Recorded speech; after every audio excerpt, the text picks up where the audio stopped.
Welcome to Mooney Reads, and welcome to a weekend check-in. I'll talk a little bit about what I read this week, other fun things that I've been doing, and then books that I hauled this week. I did finish my reread of Pansy, which I think I had still been in the middle of when I made this video last week. This was the fourth time that I've read it, but it's been a few years since I've revisited it. And I'm glad that I did. The other book that I finished this week was I Hear the Sunspot, which is the first volume in this series. And this one was a reread too. It was really cute. The reason that I reread it was because I would like to actually finish the series. I read this one a couple years ago. And I actually have, I think, the next two books. So I wanted to get into it. I think the main thing that I didn't like was the pacing. I feel like that's similar for a lot of manga though, where like the pacing throws me off a little bit. So, but I really like the characters and kind of the idea of the story. I'm excited to see where it goes. Which is why immediately after I picked up the next volume, which is a little bit bigger, and this was one of my work reads. I could probably sit and finish the rest of this soon enough, but second volume, so far I do feel like a lot of the issues kind of hinge on miscommunication, which I don't love. However, there's other stuff going on in it that I do like, so I'm almost willing to forgive it.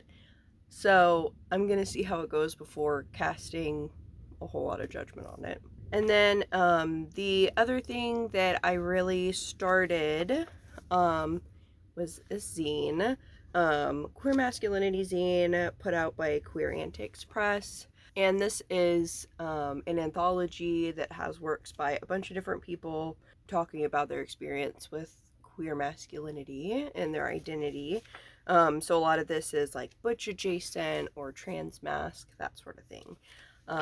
And so far so good. I'm not super far into it. You can tell I didn't really read too much this week, so it's been a little not great in terms of my focus, I guess, this week, but I'm excited to finish that one up. And I'm excited to get in kind of some more zines. I have been looking around on Etsy and finding some cool looking things. So that's something exciting to look forward to. The other things that I've been kind of into this week, Drag Race. I've been watching so much Drag Race. I've finished season 17 and I'm way happier with the results than All Stars 10. And I'm completely obsessed with Susie Toot.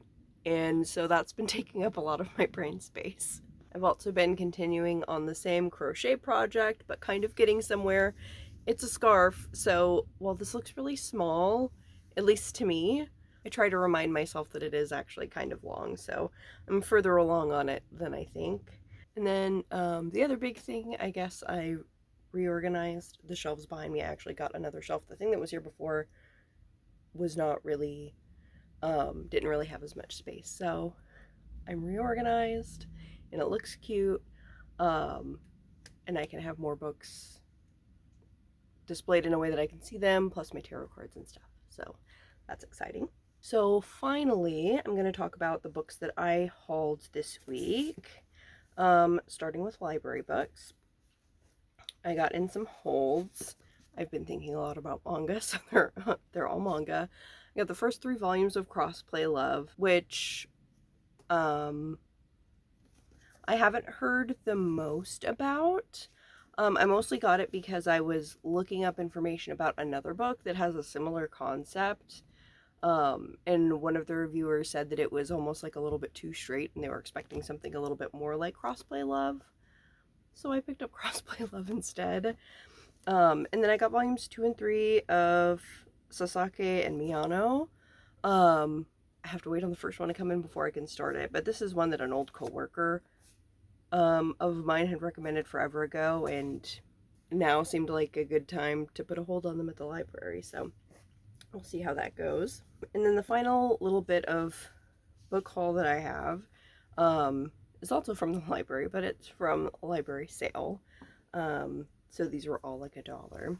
The one I think I'm most excited about to sit and read is Hurricane Child by Callender. I really loved Felix Ever After. And I've wanted to get into some more of their stuff. This one is highly acclaimed. This one is YA, or this one is middle grade rather than YA. So it's supposed to be really good.